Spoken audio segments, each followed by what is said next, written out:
भैया हराओ बोलो। मतंगेश्वर भगवान की, बागेश्वर धाम की जय, जटाशंकर धाम की। अपुन औरण खां मोरी तरफ से दो ही हाथ जोड़ के राम राम जो। कार्यक्रम में उपस्थित मध्य प्रदेश के गवर्नर श्री मंगूभाई पटेल, मुख्यमंत्री भाई मोहन यादव जी, जगत गुरु पूज्य रामभद्राचार्य जी, बागेश्वर धाम के पीठाधीश्वर श्री धरेंद्र शास्त्री जी, दीदी मां साध्वी ऋतंबरा जी,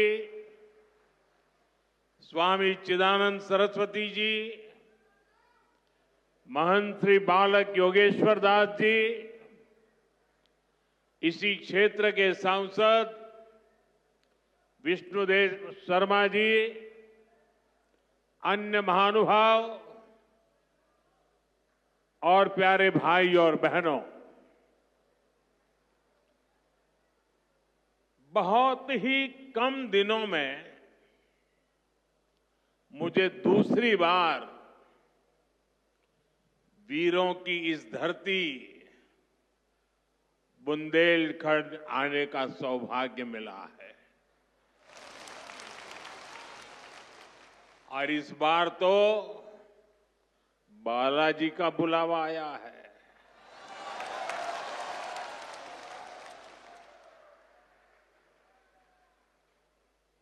ये हनुमान जी की कृपा है कि आस्था का ये केंद्र अब आरोग्य का केंद्र भी बनने जा रहा है। अभी मैंने यहां Shri Bageshwar Dham medical science and research institute का भूमि पूजन किया है। ये संस्थान 10 एकड़ में बनेगा।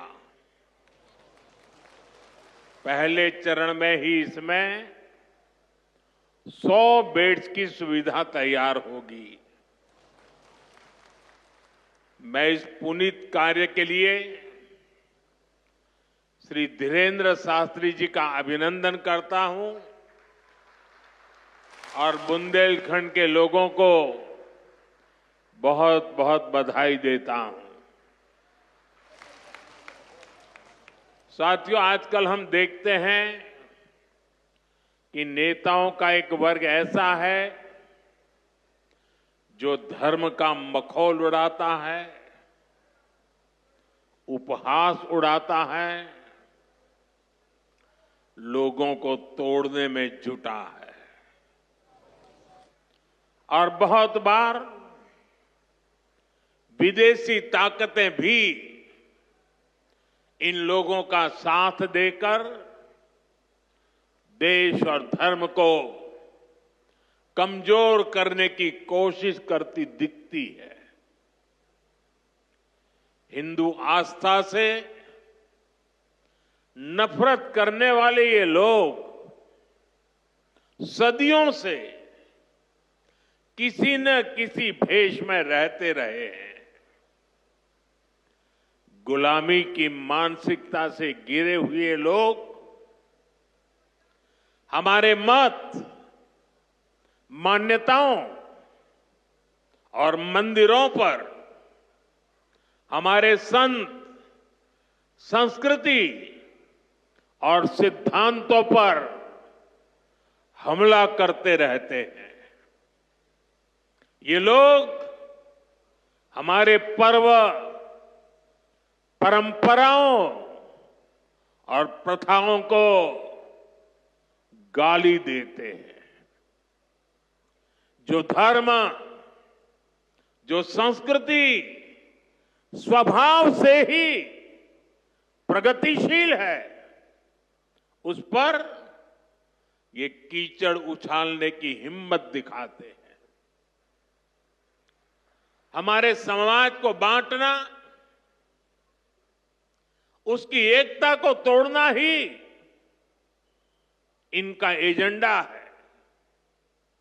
इस माहौल में मेरे छोटे भाई धीरेन्द्र शास्त्री जी काफी समय से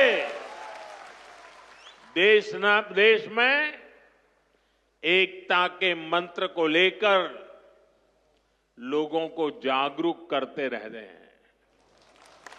अब उन्होंने समाज और मानवता के हित में एक और संकल्प लिया है। इस कैंसर संस्थान के निर्माण की ठानी है। यानी अब यहां बागेश्वर धाम में भजन, भोजन और निरोगी जीवन तीनों का आशीर्वाद मिलेगा। साथियों, हमारे मंदिर, हमारे मठ, हमारे धाम ये एक और पूजन और साधना के केंद्र रहे हैं, तो दूसरी ओर विज्ञान और सामाजिक चिंतन के भी, सामाजिक चेतना के भी केंद्र रहे हैं। हमारे ऋषियों ने ही हमें आयुर्वेद का विज्ञान दिया। हमारे ऋषियों ने ही हमें योग का वो विज्ञान दिया जिसका परचम आज पूरी दुनिया में लहरा रहा है।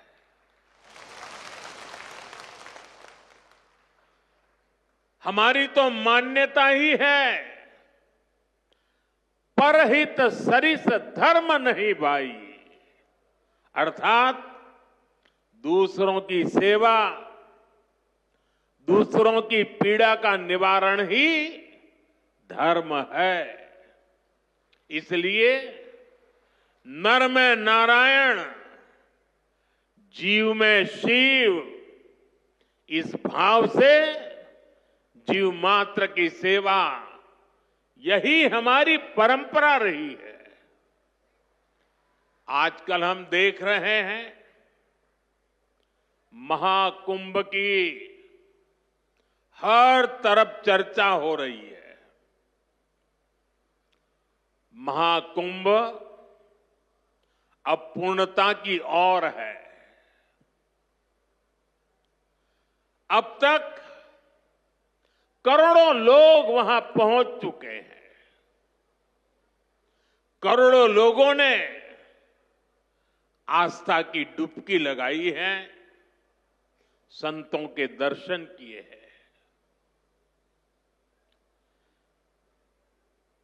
अगर इस महाकुंभ की तरफ नजर करें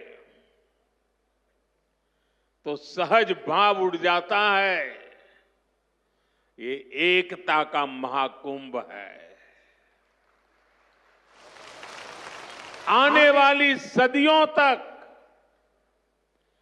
144 वर्ष के बाद हुआ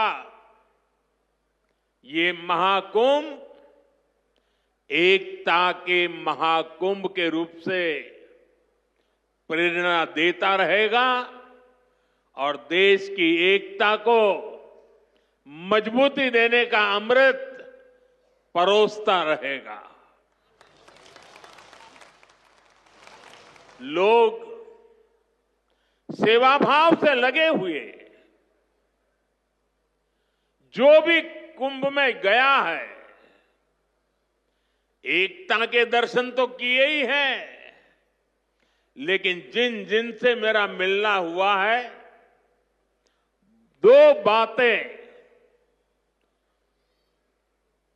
महाकुंभ में गए हुए हर व्यक्ति के मुंह से हिंदुस्तान के कोने कोने में सुनाई देती है।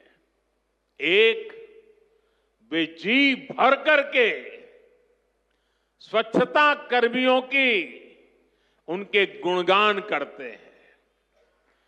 24 घंटे जिस सेवा भाव से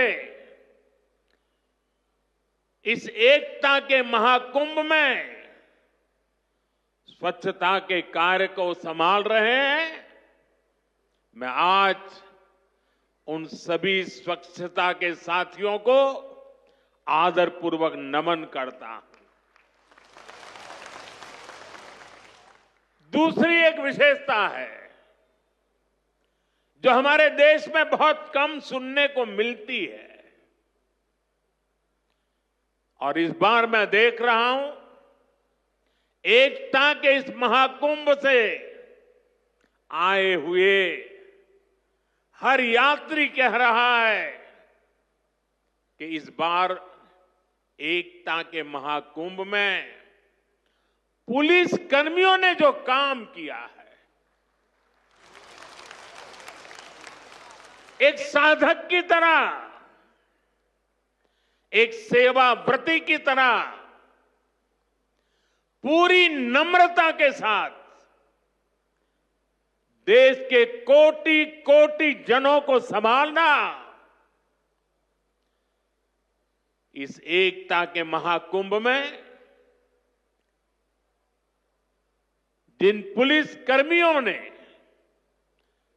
देश के लोगों का दिल जीत लिया है, वे भी बधाई के पात्र है। लेकिन भाइयों बहनों, प्रयागराज के इसी महाकुंभ में इसी सेवा भावना के साथ अनेक विध समाज सेवा के प्रकल्प चल रहे हैं, जिसकी तरफ मीडिया का तो ध्यान जाना बड़ा मुश्किल है, लेकिन ज्यादा चर्चा भी नहीं हुई है। अगर मैं सभी इस सेवा प्रकल्पों की चर्चा करूं तो शायद मेरा अगला कार्यक्रम डिस्टर्ब हो जाएगा, लेकिन मैं एक का उल्लेख करना चाहता हूं। इस एकता के महाकुंभ में नेत्र महाकुंभ चल रहा है। इस नेत्र महाकुंभ में देश के कोने कोने से आए हुए यात्री, गरीब परिवारों से आए हुए लोग, उनकी आंखों की जांच होती है, मुफ्त में होती है। नेत्र चिकित्सक, देश के गणमान्य डॉक्टर 2 महीने से वहां बैठे हुए हैं, और इस नेत्र महाकुंभ में अब तक 2 लाख से ज्यादा मेरे भाई बहनों की आंखों की जांच हो चुकी है। करीब 1.5 लाख लोगों को निःशुल्क दवाई और चश्मे दिए गए हैं, और कुछ लोग ऐसे पाए गए जिनके मोती बिंदु के ऑपरेशन की जरूरत थी। तो इस नेत्र महाकुंभ से चित्रकूट और अगल बगल के स्थानों पर जहां पर अच्छी नेत्र चिकित्सा की अस्पतालें थी, करीब 16,000 मोतियाबिंद के ऑपरेशन के लिए उन अस्पतालों में भेज करके एक भी पैसे का खर्च बिना उन सबके मोतियाबिंद के ऑपरेशन किए गए। ऐसे कितने ही अनुष्ठान इस एकता के महाकुंभ में चल रहे हैं। भाइयों बहनों, ये सब कौन कर रहा है? हमारे साधु संतों के मार्गदर्शन में हजारों डॉक्टर्स, हजारों स्वयंसेवक स्वतः स्फूर्त भाव से, समर्पित भाव से, सेवा भाव से इसमें लगे हुए हैं। जो लोग एकता के इस महाकुंभ में जा रहे हैं, वो इन प्रयासों की सराहना कर रहे हैं। भाइयों बहनों, ऐसे ही भारत में कितने ही बड़े बड़े अस्पताल भी हमारी धार्मिक संस्थाओं द्वारा चलाए जा रहे हैं। धार्मिक ट्रस्ट के द्वारा हेल्थ और साइंस से जुड़े कितने ही रिसर्च इंस्टीट्यूट्स चलाए जा रहे हैं। करोड़ों गरीबों का इलाज और सेवा इन संस्थानों में होती है। मेरी दीदी मां यहां बैठी है। अनाथ बालिकाओं के लिए जिस प्रकार से समर्पण भाव से वो सेवा करती है, अपना जीवन बेटियों के लिए उन्होंने समर्पित कर दिया। साथियों, यहीं पास में हमारे बुंदेलखंड का चित्रकूट, प्रभु राम से जुड़ा ये पवित्र तीर्थ खुद दिव्यांगों और मरीजों की सेवा का कितना बड़ा केंद्र है। मुझे खुशी है इस गौरवशाली परंपरा में बागेश्वर धाम के रूप में एक और नया अध्याय जुड़ने जा रहा है। अब बागेश्वर धाम में आरोग्य का आशीर्वाद भी मिलेगा। मुझे बताया गया है यहां 2 दिन बाद महाशिवरात्रि के दिन 251 बेटियों के सामूहिक विवाह महोत्सव का भी आयोजन होगा। मैं इस पुण्य कार्य के लिए भी बागेश्वर धाम की सराहना करता हूं।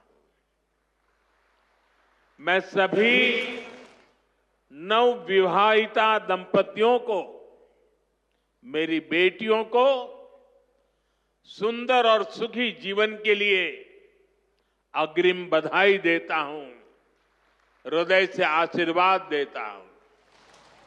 साथियों, हमारे शास्त्रों में कहा गया है, शरीर माध्यम खलु धर्म साधनम, अर्थात हमारा शरीर, हमारा स्वास्थ्य ही हमारे धर्म, हमारे सुख और हमारी सफलता का सबसे बड़ा साधन है।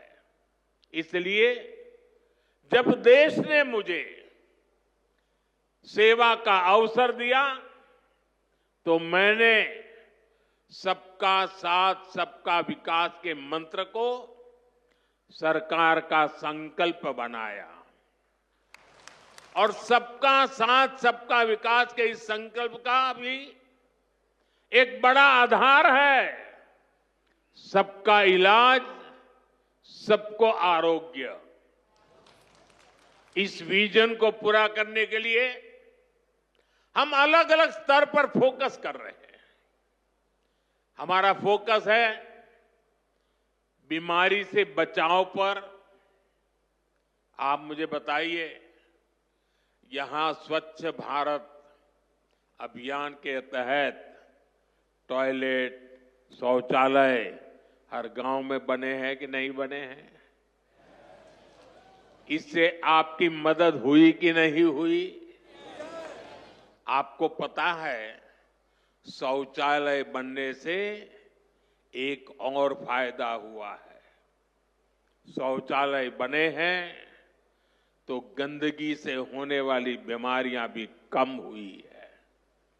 एक स्टडी कहती है, जिन घरों में शौचालय बने हैं वहां हजारों रुपये बीमारी पर खर्च होने से बचे हैं।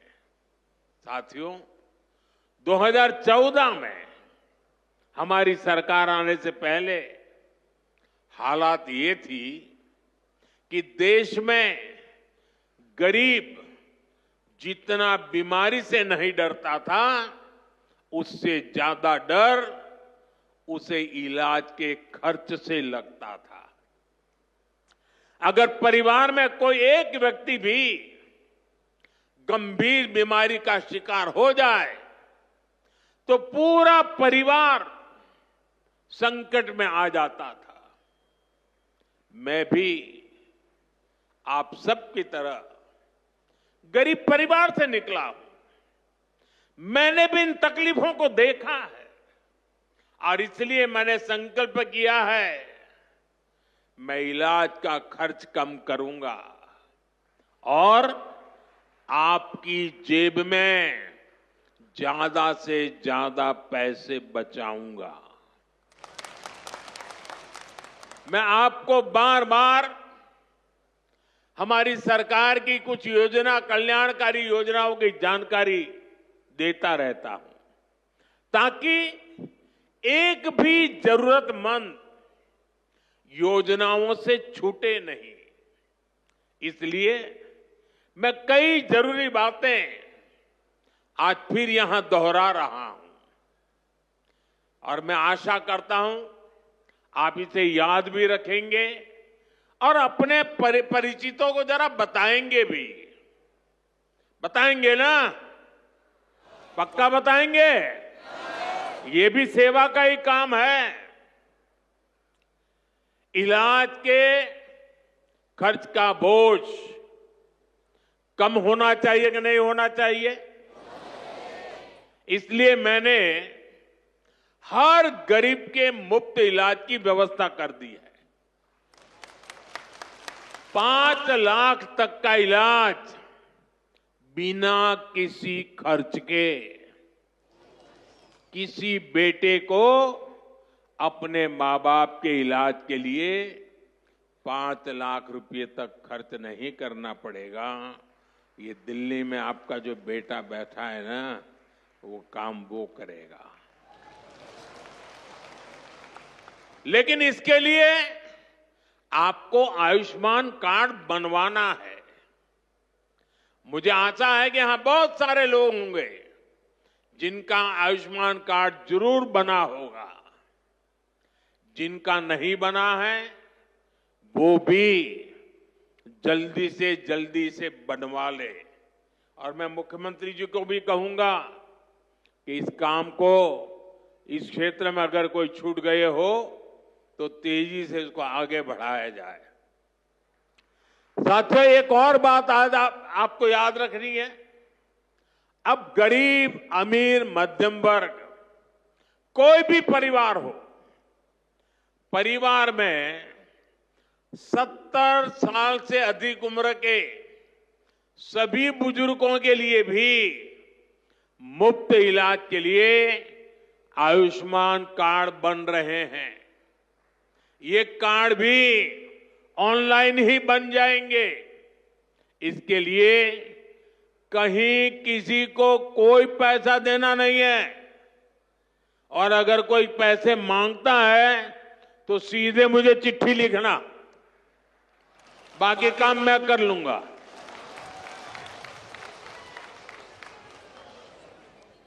अगर कोई पैसा मांगता है तो क्या करेंगे आप? लिखेंगे? मैं इन संत महात्माओं को भी कहता हूं कि आप भी जरा आयुष्मान कार्ड का प्रबंध कर दीजिए ताकि आपको कभी बीमारी में मुझे सेवा करने का मौका मिले। आपको तो बीमारी आने वाली नहीं है, लेकिन अगर कहीं आ जाए तो। भाइयों बहनों, कई बार इलाज के लिए अस्पताल में भर्ती होने की जरूरत नहीं पड़ती है। डॉक्टर की लिखी दवाई घर पर ही खानी पड़ती है। ऐसे में मेडिकल स्टोर से सस्ती दवाई मिले, मैंने इसका भी इंतजाम किया है। इस खर्च को कम करने के लिए देश में 14,000 से ज्यादा जन औषधि केंद्र खोले गए हैं। और ये जन औषधि केंद्र ऐसे हैं कि जो दवाई बाजार में 100 रुपये में मिलती है, जन औषधि केंद्र में वही दवाई सिर्फ 15, 20, 25 रुपये में मिल जाती है। अब आपका पैसा बचेगा कि नहीं बचेगा? तो आपको जन औषधि केंद्र से दवाई लेनी चाहिए कि नहीं लेनी चाहिए? दूसरी एक बात मैं करना चाहता हूं। आजकल बहुत बार खबरें आती हैं, गांव-गांव किडनी की भी बीमारी काफी फैल रही है। अब किडनी की बीमारी जब बढ़ जाती है तो लगातार डायलिसिस करानी पड़ती है, नियमित रूप से करानी पड़ती है, दूर दूर जाना पड़ता है, खर्चा बहुत लगता है। आपकी ये मुसीबत कम हो, इसलिए हमने देश के 700 से ज्यादा जिलों में 1,500 से ज्यादा डायलिसिस सेंटर खोले हैं। यहां मुफ्त डायलिसिस की सुविधा भी उपलब्ध है। सरकार की इन सब योजनाओं की जानकारी आपको भी होनी चाहिए और आपको अपने परिचितों में भी सबको बताना चाहिए। तो मेरा इतना काम करोगे? जरा सब हाथ ऊपर करके बताइए, करोगे? आपको पुण्य मिलेगा।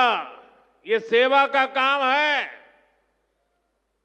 साथियों, बागेश्वर धाम में कैंसर मरीजों के लिए इतना बड़ा अस्पताल खुलने जा रहा है, क्योंकि कैंसर अब हर जगह बड़ी परेशानी बन रहा है।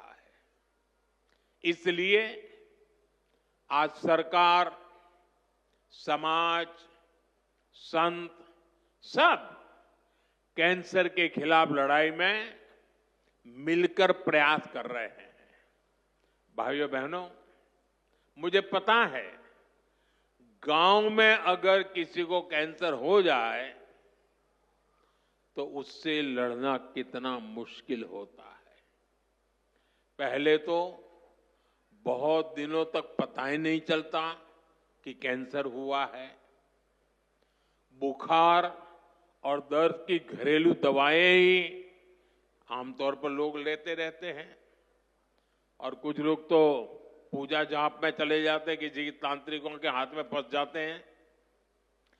जब तकलीफ बहुत बढ़ जाती है या गांठ दिखने लगती है, तब जाकर बाहर दिखाते हैं, तब पता चलता है कि कैंसर हुआ है। और कैंसर का नाम सुनते ही पूरे घर में मातम छा जाता है, सब कोई घबरा जाता है, सारे सपने चूर चूर हो जाते हैं, और ये भी समझ नहीं आता कि कहां जाना है, कहां इलाज कराना है। ज्यादातर लोगों को दिल्ली मुंबई का ही पता होता है। इसलिए हमारी सरकार इन सब तकलीफों के समाधान में लगी है।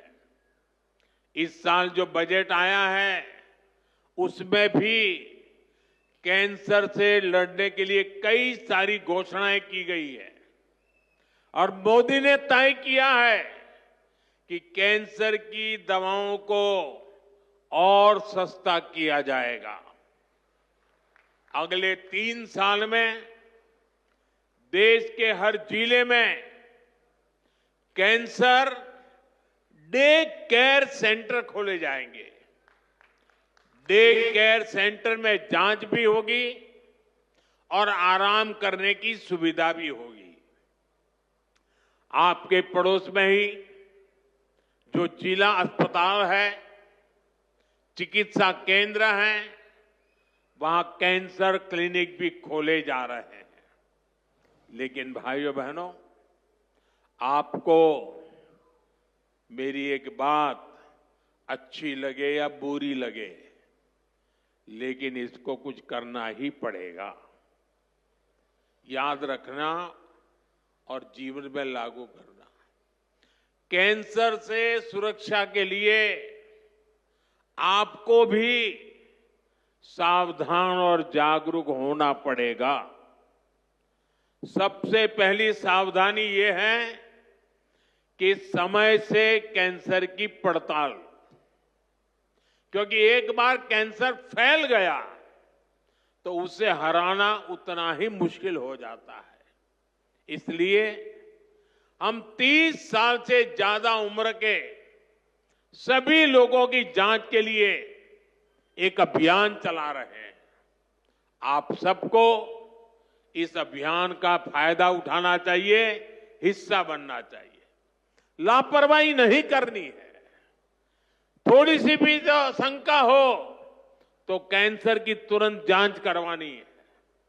एक और बात, कैंसर को लेकर सही जानकारी भी बहुत जरूरी है। ये कैंसर किसी को छूने से नहीं होता है। ये छुआछूत की बीमारी नहीं है। ये छूने से नहीं फैलती है। कैंसर का खतरा बीड़ी, सिगरेट, गुटखा, तंबाकू और मसाले से बढ़ता है। ये माताएं बहनें ज्यादा खुश हो रही है मेरी बात सुन के। इसलिए कैंसर फैलाने वाले इस सब नशे से आपको तो दूर रहना ही है, औरों को भी उससे दूर रखना है। अपने शरीर और स्वास्थ्य का ख्याल रखना है। और मैं आशा करता हूं, अगर हम सावधानी रखेंगे तो बालेश्वर धाम के कैंसर अस्पताल पर बोझ नहीं बनेंगे। यहां आने की जरूरत नहीं पड़ेगी। तो सावधानियां रखोगे ना? लापरवाही तो नहीं करोगे ना? साथियों, मोदी आपका सेवक बनकर आपकी सेवा में जुटा है। मैं पिछली बार जब छतरपुर आया था तो यहां मैंने हजारों करोड़ रुपए की योजनाओं का लोकार्पण और शिलान्यास किया था। और अभी मुख्यमंत्री जी ने इसका वर्णन भी किया। आपको ध्यान होगा, इनमें 45,000 करोड़ रुपए की केन बेतवा लिंक परियोजना भी थी। ये परियोजना कितने दशकों से लटकी हुई थी। कितनी सरकारें आई चली गई। हर पार्टी के नेता भी बुंदेलखंड आते थे, लेकिन यहां पानी की किल्लत बढ़ती ही चली गई। आप मुझे बताइए, पिछली किसी सरकार ने अपना वादा पूरा किया क्या? ये काम भी तब शुरू हुआ जब आपने मोदी को आशीर्वाद दिया। पीने का पानी और उसका संकट दूर करने के लिए भी तेजी से काम हो रहा है। जल जीवन मिशन यानी हर घर जल परियोजना के तहत बुंदेलखंड के गांव-गांव में पाइप से पानी पहुंचाया जा रहा है। गांव में पानी पहुंचे, हमारे किसान भाई बहनों की तकलीफ दूर हो, उनकी आय बढ़े। हम इसके लिए दिन रात मेहनत कर रहे हैं।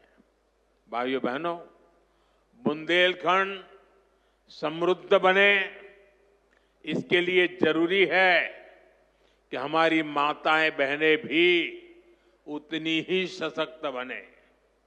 इसके लिए हमने लखपति दीदी और ड्रोन दीदी जैसी योजनाएं शुरू की है। हम 3 करोड़ बहनों को लखपति दीदी बनाने का लक्ष्य लेकर चल रहे हैं। बहनों को ड्रोन उड़ाने की ट्रेनिंग भी दी जा रही है। बुंदेलखंड में सिंचाई का पानी पहुंचेगा। बहनें ड्रोन से फसलों पर छिड़काव करेगी, खेती में मदद करेगी, तो हमारा बुंदेलखंड समृद्धि के रास्ते पर तेजी से आगे बढ़ेगा। भाइयों बहनों, गांव में ड्रोन तकनीक से एक और बड़ा जरूरी काम हो रहा है। स्वामित्व योजना के अंतर्गत ड्रोन से जमीन की पैमाइश करा के उसके पुख्ता कागज दिए जा रहे हैं। यहां एमपी में तो इसे लेकर बहुत अच्छा काम हुआ है। अब इन कागजों पर लोग बैंक से आसानी से लोन भी ले रहे हैं। ये लोन रोजगार धंधे में काम आ रहा है, लोगों की आय बढ़ रही है। साथियों, बुंदेलखंड की इस महान धरती को विकास की नई ऊंचाई पर पहुंचाने के लिए डबल इंजन की सरकार दिन रात मेहनत कर रही है। मैं बागेश्वर धाम में कामना करता हूं, बुंदेलखंड समृद्धि और विकास की राह पर इसी तरह आगे बढ़ता रहे। और आज मैं हनुमान दादा के चरणों में आया तो मुझे लगा कि ये धीरेन्द्र शास्त्री अकेले ही पर्ची निकालेंगे कि मैं निकाल पाऊंगा। तो मैंने देखा कि आज हनुमान दादा की मुझ पे कृपा होती है कि नहीं होती है। तो हनुमान दादा जी ने मुझे आशीर्वाद दिया और मैंने आज पहली पर्ची निकाली, उनकी माताजी की पर्ची निकाली, और जिसकी बात शास्त्री जी ने बता दी आपको। खैर साथियों, ये बहुत बड़ा अवसर है, बहुत बड़ा काम है। संकल्प बड़ा हो, संतों के आशीर्वाद हो, प्रभु की कृपा हो, तो समय सीमा में सब पूर्ण होता है। और आपने कहा है कि इसके उद्घाटन के लिए मैं आऊं, दूसरा कहा है कि उनकी बारात में मैं आऊं। मैं आज सार्वजनिक रूप से वादा करता हूं, दोनों काम कर दूंगा।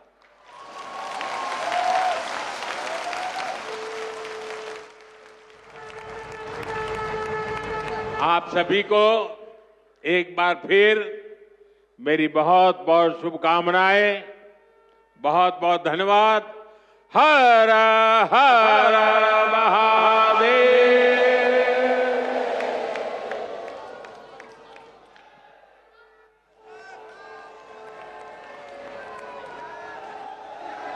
ये नारे रुकने नहीं चाहिए।